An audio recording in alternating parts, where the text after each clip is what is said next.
So recently there was a new trailer for a new Metal Gear game known as Metal Gear Survive, and I'd like to share some thoughts and opinions and kind of go over what we saw in that particular trailer in this video. So without any further delays, let's get right into it. So the first thing that I want to talk about is the quote-unquote alternate timeline that Konami claims this game has.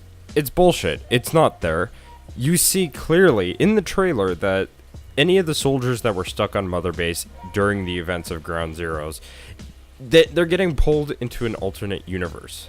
So it can't be an alternate timeline, because an alternate timeline would imply that a time paradox occurred within the Metal Gear Solid franchise. The other thing is that even if it was an alternate timeline, we've already established a lot of things with this franchise, so at no point in time did they ever say that you can get pulled into an alternate universe. So this is just extremely out of place and even weird for the Metal Gear franchise, and this is pushing it in my opinion. The other thing that's very out of place is having zombies in a Metal Gear game. Now I understand that this is an alternate universe, but even then it's just very odd to have something like this.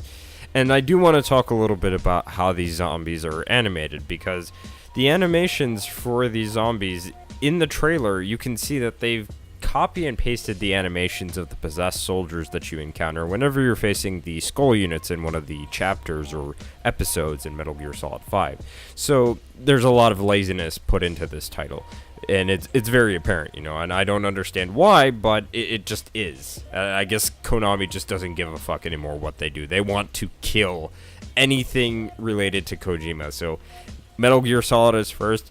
I wouldn't be surprised if they went along with Zone of the Enders afterwards, but I digress.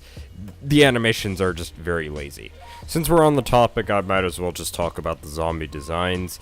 I don't like them. I think that they look very odd. I don't get what's up with the little like red horn that they have sticking out of their heads, but okay, I guess that's different. But I don't know. They're just zombies. I mean, yeah, sure. You have them in a Metal Gear game, and I guess that's different for Metal Gear, but even then, it's just like, I don't see what's so different that stands out from everybody else that's ever done a zombie game. So to me, it just kind of meh. I guess the only thing you can really say is that maybe they'll do some kind of like weird, like, take on them, but even then it's just like you're trying to put in faith into a company that's been fucking up for the past few months now. So I highly doubt that this company will actually do anything right by Metal Gear. Now there is one other thing that I want to talk about that's not even necessarily related to the trailer, but I find kind of funny to an extent, I guess you can say. Because look who came out of the woodworks to talk about Metal Gear Survive. Yeah, so the guy who is more or less one of the biggest reasons why Konami kind of sucks now and why things like Silent Hill just kind of turned into a clusterfuck after 4 is going to tell Kojima and everyone else that somehow not having Norman Reedus and making a alternate universe spin-off game of Metal Gear is somehow better than making a brand new IP and being able to work with people like Norman Reedus for your new game. Yeah.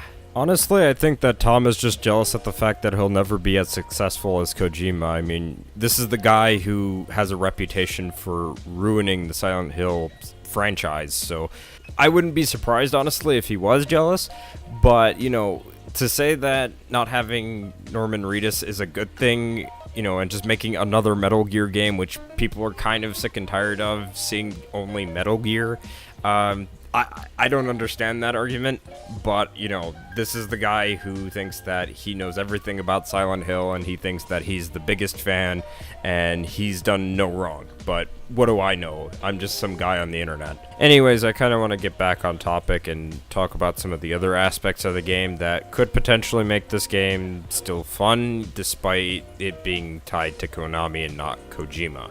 So the game is supposed to apparently play like Metal Gear Solid 5, just with a few minor differences here and there in terms of the gameplay. The game is going to cost less than a full retail game, so presumably around $30 to $40, and there's 4-player co-op. Now, the thing that kind of caught my interest as far as this topic is concerned is the 4-player co-op, because the one thing that I really wanted to see in Metal Gear Solid 5 The Phantom Pain was co-op. Even if it was just 2-player co-op, I wanted to see some form of co-op, and it just wasn't present. And to me, that's just kind of a thing that would bring up some replay value into Metal Gear Solid 5. I think that there would actually be more reason to recommend the game because of some co-op, because I think people will enjoy that sort of thing, and that would honestly, in my opinion, bring some form of replay value into the game. But that's just me. So I think right now we can't really make any full judgment calls, so we don't know if this game is actually going to be fun until we have hands-on with it. But that said, it's Konami, and I highly doubt that they'll do anything good with Metal Gear. Case in point, they made a zombie spin-off, so, you know, there's really nothing to be excited about with that. I think that for overall, my impressions of the trailer is just that I was unimpressed. I thought that it was the most unimpressive thing right next to the Resident Evil 7 trailer, which that's a whole nother story that I won't really get into, but, you know, I felt as though that was one of the more unimpressive trailers at Gamescom this year. But that said, I'd like to know what you guys think of Metal Gear Survive. What are your thoughts on it? You know, are you interested in it? Are you willing enough to give Konami a chance? Or do you think Konami should just fuck off and die, and Kojima should just get the rights back to Metal Gear Solid and some of the other franchises that he's worked on? But anyways, I hope you all enjoyed, and if you don't already, you can follow me on Google+, Twitter, and on Twitch, and I'll see you guys in the next one.